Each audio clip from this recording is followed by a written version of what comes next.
This morning, campaigns kicking up the intensity even if there are fewer candidates to consider. There will be national interest in what happens in Florida. We're analyzing primary results in the run for governor and the U.S. Senate. In the end, you're going to see it be very competitive. You'll see it be very negative. Plus, voters approve another tax increase in Duval County. Our government law attorney explains the factors that led to a yes vote on This Week in Jacksonville. Glad you're here with us today. Those are just some of the topics that we've got lined up for you during the show. Florida's primary election put to bed, and so now on to midterm elections on November 8th. Joining us again, Chris Hand, author and government law attorney. Chris, this is, there are local races that we're going to be very concerned with. Very important in Duval County. The race for sheriff remains undecided at this point. Well, that's right, Kent. We had 5 candidates run in the first election. And of course, we have a unitary system here in Jacksonville where all candidates run on the same ballot, regardless of party. And if no one receives a majority, the top 2 finishers head to the second election. Well, that's exactly what happened here. 5 candidates are now 2. T.K. Waters, the Republican, Lakeisha Burton, Democrat. They will face off on November 8th for the right to be the next Duval County sheriff. There's a certain amount of people who said, oh, I thought these would be the top 2. Well, now that there are a top 2, how do T.K. Waters and Lakeisha Burton kind of separate themselves, show that they're distinctly different than one another? Well, part of that will be their visions for the sheriff's office. This is obviously a massive job here in the city of Jacksonville. Takes up nearly a third or even a third of the city budget each year, and obviously tasked with the very important role of criminal justice, trying to manage what has been a chronic crime problem here in the city of Jacksonville with both law enforcement, prevention, and intervention tools. But politically, there'll be a couple of factors to watch before the November election. The first is, can Lakeisha Burton consolidate the support of the other Democrats in the race? Remember, there were 3 other Democrats in addition to herself who were running for sheriff. Can she win all of their support and have a united Democratic front going into the November election? Also, turnout in November will be extremely important. We saw the final turnout numbers for the August primary. There was about 600 more Republicans voted and about 7 than Democrats, then about 17,000 NPA or no party affiliation voters. So that November turnout will be crucial. Which party will win the turnout battle? But most importantly, how will those no party affiliation voters choose? More of them will come out in November than they did in August. And as they are in election after election, it is those non-aligned voters who may well make the difference as to who the next Duval County sheriff is. I want to talk more about that in just a moment, but T.K. Waters, so as you mentioned, the only Republican in this, he got 47% of the vote. Obviously, you got to climb a little bit more of the mountain there. So is he looking for just those NPAs? Is his campaign saying, hey, I've got to grab some of those Democrats who voted for a different candidate? How does the T.K. Waters for Sheriff campaign come above that 50%? We saw some example of their potential strategy in his speech on Tuesday night. He went out of his way, was very effusive in praising those other 3 Democrats who did not advance to the second election. So I think you will see his campaign reaching out to them and their supporters in the hopes of either attracting their support for the November election or encouraging them maybe not to support anybody in the November election. That plus turnout efforts. Obviously, T.K. Waters has a close relationship with Governor DeSantis. Governor DeSantis has endorsed him. So I think you'll probably see some alignment between those 2 campaigns in an effort to boost Republican turnout and to persuade NPAs, in addition to those Democratic voters or other kinds of voters who voted for the 3 candidates, Ken Jefferson, Wayne Clark, Tony Cummings, who didn't make the second election. So as we look at a race for sheriff, law enforcement, I've heard even some of the candidates say, hey, it shouldn't matter what party it is. And when we look at these 2 candidates, T.K. Waters and Lakeisha Burton, they've got a very similar professional background in law enforcement. So really, how do they decide, I'm going to say this is how I'm different than that other person? Well, we're going to see that over the next 11 weeks of the campaign. Right. what are each of their visions for the sheriff's office? As we've talked about, Kent, and really law enforcement and prevention intervention, these shouldn't be partisan subjects, but by the virtue of the fact that people have D's and R's after their last name, sometimes it can become that way. But we'll hear that from the two candidates. What are their strategies for helping Jacksonville once and for all get on top of this crime challenge that voters have consistently identified as one of the top issues that they're concerned about? So, there have been a couple of different potential strategies. Ms. Burton has talked about the need to have more community policing, police officers in neighborhoods. Mr. Waters has talked about some of his strategies for dealing with crime prevention, intervention, and enforcement. So that'll play out over the next 11 weeks. What are those differences that voters see, and which of those visions for the sheriff's office are they most comfortable with? Let's stay hyper-local here. Duval County. Education was on the ballot in a few ways, and one was this Duval County property tax referendum, a $1 mil property tax increase. It passed 53% in favor of it as the votes came in, but some thought, Chris, that this was a tough sell during a bumpy economy and high inflation. Why do you think this passed? I think it really came down to voters, Kent, between a choice of what their biggest concern was. Was their biggest concern the very often reported teacher shortage that we're facing here in Florida, particularly here in Duval County? Remember that in Duval and Nassau, St. Johns County, there were hundreds of teacher vacancies when schools started here in the month of August. I think that was very present on a lot of people's minds as their children went back to school and they saw firsthand the impact of these teacher shortages. That's concern A. Concern B was, how do I feel about taxes being raised when we're dealing with some inflation? We're in the midst of an uncertain economy. By a small margin, it looks like concern A prevailed.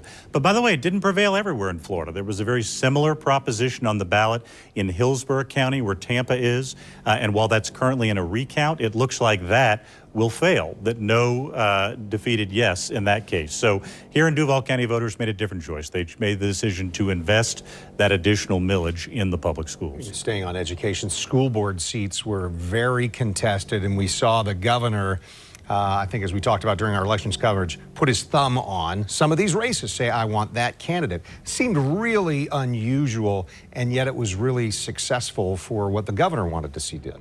Well, that's absolutely right, Ken. It's unprecedented almost for a governor to take that much personal interest in what are by law nonpartisan school board elections. But as you say, it turned out to be very effective. In Duval and Clay County alone, there were 3 school board seats of which the governor made a priority. He endorsed candidates in those 3 seats. He came to Jacksonville the Sunday night before the election to campaign in those seats, and he went 3 for 3. All 3 of the candidates he supported were elected. But it wasn't just the school board races. The governor also gets involved in other types of races, such as legislative races. And again, in House District 16, Keon Michael, who was sort of a newcomer running against 2 more established candidates, won overwhelmingly. The decisive factor seems to be Governor DeSantis' endorsement. All right, Chris is going to stay with us, and when we come back, we're going to look at what's ahead of us in the run for governor in Florida and the balance of power in the U.S. Senate. That's next on This Week in Jacksonville.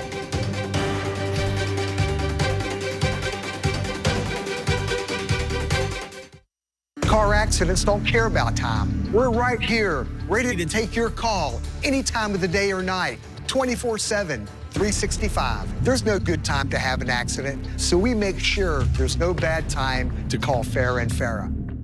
Need furniture now? Don't miss Bear's pre-Labor Day sale. Beat the crowds and save big on thousands of items ready for immediate delivery. Like this stylish modern dining room table on sale for only $5.97, or a genuine Italian leather sofa at only $13.97. Thousands of items ready for delivery now. Great deals on top name brands, irresistibly low prices. This is one sale you won't want to miss. Going on through Sunday. Where? Bears.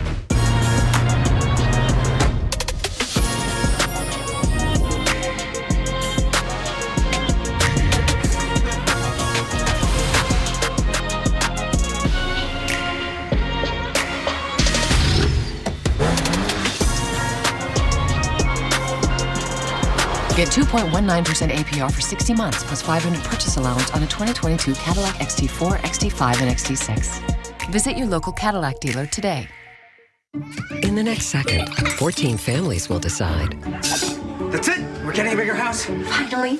but we gotta sell this place Before we buy the next place. And then in the meantime... So how long are you staying? Emily, no! Ooh, a little cramped. I am C-Pop Man. That is not a toy! Or skip the in-laws. Sell and buy your house with confidence. With Open Door. Move when you're ready. That's it. Indeed. When life's doors open, we'll handle the house. Checkers is about to mix and match it up. Pick any 2 Checker burgers, chili dogs, spicy chicken, or crispy fish sandwiches for $4. Or mix and match 10 different ways. Add a small fry and 20-ounce drink for $3 more. Checkers mix and match deal. Pick any 2 for $4. Get Checkers delivered through our rewards app. Whenever you see a lawyer bragging they got their client money, the question you really have to ask is, what was that case really worth if it was handled by a great lawyer? Look, $100,000 sounds like a lot of money, but not if you had a life-changing injury. You know who else knows this? Insurance companies. They know which firms are real and which will fold, and they hope you'll hire the wrong law firm. All law firms are not the same. There's only one Morgan & Morgan. For the people. Tracking last-minute birthday gifts? You're not alone. Tracking your kid's lost phone? You bet. Tracking your pizza? Yeah, that too. Tracking rain down to the minute so your family can still get outside? We do that every day. Chief Meteorologist John Gahn and the Weather Authority, tracking when, where, and how weather will get in your way. Helping you get around it and keep your plans on track. The Weather Authority, always watching, always tracking. Channel 4, the local station. You're watching This Week in Jacksonville with Kent Justice. Chris Hand is with us today in our Hand on Government segments throughout the show. So we anticipate the entire country is going to have an interest in 2 very high-profile races in Florida. Ron DeSantis against Charlie Crist for governor. That's one of them. And there's already talk that Governor DeSantis may set some fundraising records and probably records on spending in this campaign. Well, Ken, he's already done that. I mean, right now the governor has more than $130 million available for the general election campaign. So there's no question that's an advantage for him as he takes on former governor and current U.S. Representative Charlie Crist in this, what's going to be a race with national implications for governor. Yeah, Governor DeSantis and Senator Marco Rubio in Jacksonville a day after the election. The governor calls it a Keep Florida Free tour. Chris, this is the first of what we believe is going to be many campaign stops throughout all the counties of Florida and probably multiple times in big areas like Northeast Florida. Well, I think Northeast Florida is going to attract a lot of attention, both for the governor's race and for the U.S. Senate race here. And obviously now we know what that final contest is going to look like. As we talked about, Governor Ron DeSantis against former Governor Charlie Crist in the governor's race, and in the Senate race, which is going to be hugely important because control of the United States Senate could well come down to this contest. Incumbent U.S. Senator Marco Rubio versus Congresswoman Val Demings, who happens to be from the Jacksonville area, although she's represented Orlando in Congress. I think we'll see the candidates for those offices and for the other statewide offices a lot here in Northeast Florida. Chris, I've heard you talk about the importance not just of the money, but the messaging when it comes to campaigns like this. Former Governor Charlie Crist got right into it. He called the governor a clown on election night and calls him anti-democracy, anti, all of these things in his talking points. Is that a signal that this is going to go negative right away? I think given the current state of politics, Kent, we can assume that these two candidates will not simply limit themselves to nice comments about each other. A political consultant I know has a saying that every candidate has 3 imperatives: define yourself, define your opponent, and define the stakes of the election. Well, after 30 years in Florida politics, Charlie Crist is pretty well defined. He knows how to do that. Yeah. Well, and for that matter, Ron DeSantis is pretty well defined at this point. So it seems likely that in the fall campaign, we're going to hear a lot more about the other 2 elements there: defining your opponent and defining the stakes of the election. Do Crist and DeSantis need to align with, in this case, Biden and Trump in order to appeal to the base? I don't know at the end of the day, Kent, how much this contest will actually be about former President Trump and current President Biden. You always hear this sort of messaging trying to link candidates to one or other. But I think in this case, because Ron DeSantis and Charlie Crist are so well defined, both of them are so well known to the electorate, this race, in my opinion, is going to turn a lot less on people who aren't on the ballot than it is than those who are on the ballot. So you already teed it up and talked a little bit about what's going to happen. This is equally compelling. The battle shaping up between Senator Marco Rubio and Congresswoman Val Demings. It's another race that really, Chris, has national implications, is going to earn a national focus here in Florida. Well, Ken, for all the talk about the governor's race, which is obviously crucially important, it will not be the first race on the ballot. And frankly, in many parts of Florida, it'll be the third race on the ballot. The first race on the ballot will be this contest between Senator Rubio and Congresswoman Demings. Clearly going to be one of the most contested contests in the entire United States. Recent polling has them in virtually a dead heat. Congresswoman Demings has, to this point, outraised Senator Rubio, has been out messaging him. Now, he is now on television with some messaging himself. So I think we're going to see a lot of parity between these two campaigns going forward.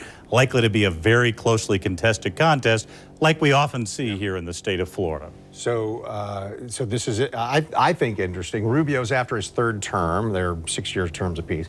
Demings is in her first Senate run, but after 3 terms in the House. Here's my question. They both seem to have high name recognition. Usually an incumbent, in this case Rubio, has an advantage because of name recognition.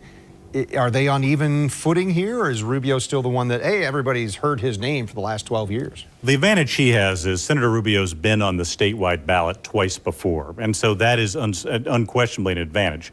Now, the last time he was on a statewide ballot was 6 years ago, and in a state like Florida, with new residents coming in, particularly over the last several years, that may not be the same advantage that it once was in the past. But there's no question it's an advantage. There's an old saying in Florida politics, to win statewide, you need to have run statewide, and he's certainly done that twice before. That said, Congresswoman Demings, already well known, had a national profile because of her work in the U.S. House, because she was considered for vice president in 2020, and because she has raised a lot of money for her campaign and spent it. So again, incumbency certainly has its advantages, but in this case, there does seem to be some parity between both the challenger and the incumbent going forward. That point you just made when we're talking about the governor's races here, this seems to be what Rubio and Demings are doing. They're trying to define each other right now. I read this week, Rubio's, you mentioned he's on TV, he's got an ad out calling Demings a Blame America First radical rubber stamp. There are accusations coming from the Demings campaign as well. Is this that point where they're saying, no, I'm going to tell you what that other candidate is all about? I think that's right. While I think we'll see a lot of that in this campaign, one dynamic that is going to be interesting to watch, one of the tactics that Senator Rubio has tried to use has been to try and link Congresswoman Demings to the defund the police movement, which is obviously very unpopular. That'll be an interesting effort because obviously, to some extent, she is the police. She was the chief of police in the city of Orlando before she got into. So it'll be interesting to see kind of the effectiveness of those messages. I think it's really important to remember, for as high profile as the Rubio and Demings race will be here in Florida, right here in the Jacksonville media market, the WJXT viewing area, we will actually all have a front row seat to 2 Senate races which could decide the fate of that body.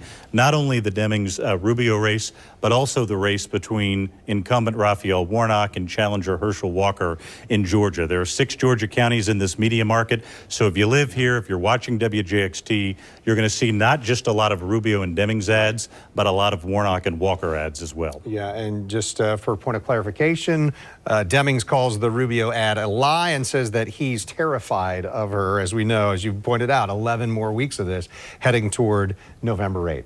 All right, so more of what you could expect ahead of the November election. Stay with us on This Week in Jacksonville. We'll be right back.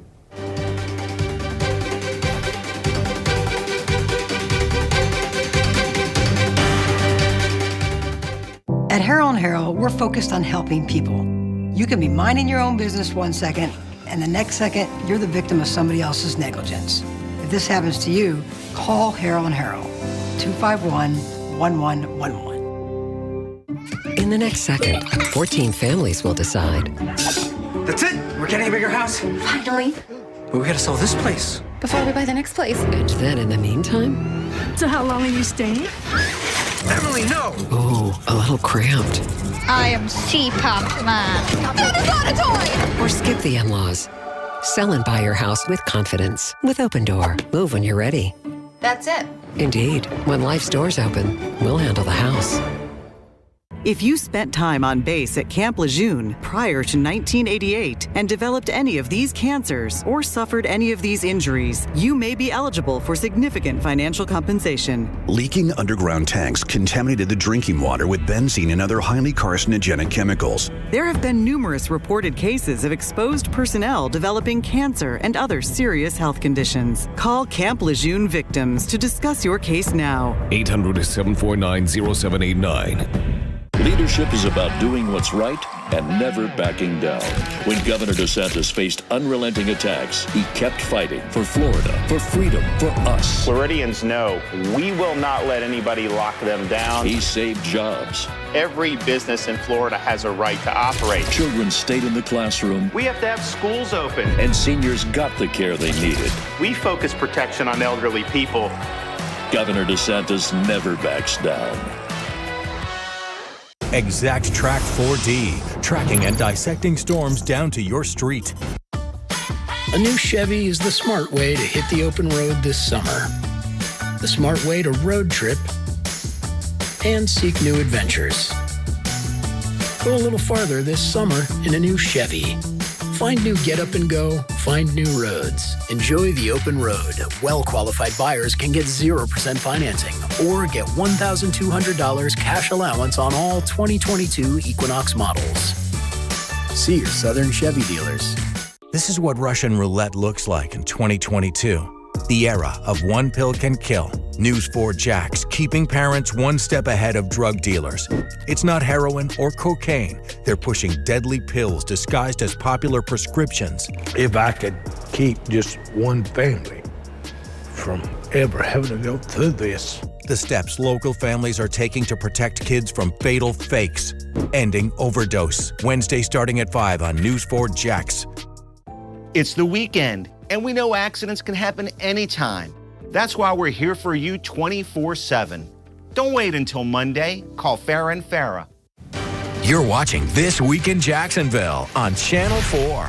Chris Hand is with us today. As you probably know, our Hand on Government segments air once a month here on our show. Chris, when we look at Tuesday in the Florida primary, some blowouts on election night, but some surprises as well. What stood out to you as, didn't know if we expected that? Well, one is the new Congressional District 4. As we know, there was a redistricting process this year in Tallahassee, and after some passages and vetoes and finally passing a new congressional map, we actually had a new district drawn here in Jacksonville, which is District 4, contains parts of North and West Jacksonville, along with Clay and Nassau County. There were both Republican and Democratic primaries in that contest. Aaron Bean, one of the blowouts you talked about, he won fairly easily in the Republican primary. But the Democratic primary is so close that it's still not over. It appears, as of when I checked, earlier, the race is still very, very close. We're talking within like a couple hundred votes. Less than 200 votes is the margin at this point. So if that holds when they finish the final verification of the election, by Florida law, they will have to do there'll be a mandatory recount in that race to determine who the winner is. Right now, L.J. Holloway leading former state senator Tony Hill by, again, less than 200 votes in that race. I think there was a little bit of a surprise in there. There was some expectation, I think, that Senator Hill would prevail based on his long service in Tallahassee. But I think important to remember, last time Senator Hill was on a ballot was kind of, before, 2008, maybe? I think 2008 or 2010. L.J. Holloway was actually on the ballot here in Duval County for a differently drawn congressional seat in 2016, in 2020. But again, we'll see where that recount ends up. Important for the entire process to play itself out and make sure that every vote is counted. But as of right now, that has the potential to be a bit of an upset in Congressional District 4. So I did think it would be interesting for you to know exactly how that recount works here. So, and it seemed a little unusual to me because of a congressional race, 3 counties involved here, Nassau, Duval, and Clay County. But supervisors, after testing calibrations of machines, then they tabulate all the votes a second time, come up with a new total in the race. And then offices have until 3 p.m. today, August 28th, to submit this second set of unofficial results to the state. Then in the event of the totals remain within 0.25%, a second recounts order, but this one is conducted manually by the deputized elections officials in the appropriate counties. County supervisors, by the way, have until 5 p.m. August 30th, this is Tuesday, to submit final official results to the state for certification. So it means it could be nearly a week after the August 23rd primary election that the final victor is clear there. When we get to that point, we know it'll be Aaron Bean in that district against either Hill or Holloway. What's the path to victory for a Democrat there? Part of the process for redistricting was we said, oh gosh, this district is going to be Republican leaning. And it was a point of concern for a lot of folks. That's a big change in kind of the recent history of the city of Jacksonville. Really for the last almost 30 years, Kent, there have been 2 districts here in Jacksonville, one Republican leaning, one Democratic leaning. And the advantage of that was no matter which party was in power, either of Congress or the White House, the area had some representation in Congress. Well, by virtue of the new process now, we have 2 Republican leaning districts, and there's no question that Aaron Bean will have an advantage. But the same factors that go into any contest will come into this one. Can whoever the Democratic candidate is ensure enough of a turnout? What impact will races above them on the ballot have? For example, if Val Demings runs particularly strong in Congressional District 4, since hers will be the first race on the ballot and this will be the second race on the ballot, that could provide some benefit to whoever the Democratic nominee is. But the seat is drawn to favor a Republican candidate. We'll just have to see if the way it was drawn turns out to be the way the voters decide they're going to have representation in Washington. Give me a minute or less here, Chris, but several months ago, Republicans are declaring it's going to be a red wave in 2022. I think it looks like things are a little different now, especially given what happened in June with the Supreme Court and the ruling, the decision on Roe versus Wade. Has that made an impact on what we'll see in the midterms here? It's very clearly had an impact in primary elections around the country, in some special elections for Congress. There was just one in New York State this past week where a Democrat somewhat surprisingly won the race. I think there's more energy on the Democratic side than many expected because of the Dodd's decision on reproductive freedom. We'll obviously see if that continues until November, but the early signs are that Democratic energy, activism, turnout are stronger than many anticipated in a mid-year election with a Democratic president.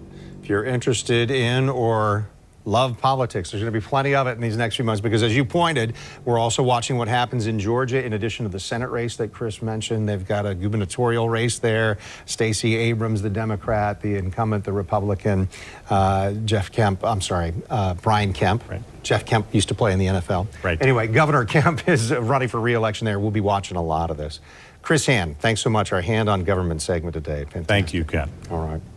So in the weeks ahead, Senator Rick Scott plans to join us. We're going to get his view on the college debt relief plan announced by President Biden. And we'll talk about his own college acts to try and hold the universities accountable for tuition costs.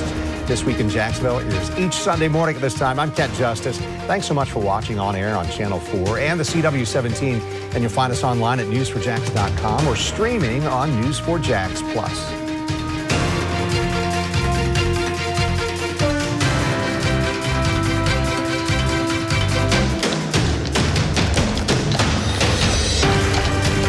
See why every day more people are choosing News 4 Jax, Northeast Florida and South Georgia's #1 source for local news.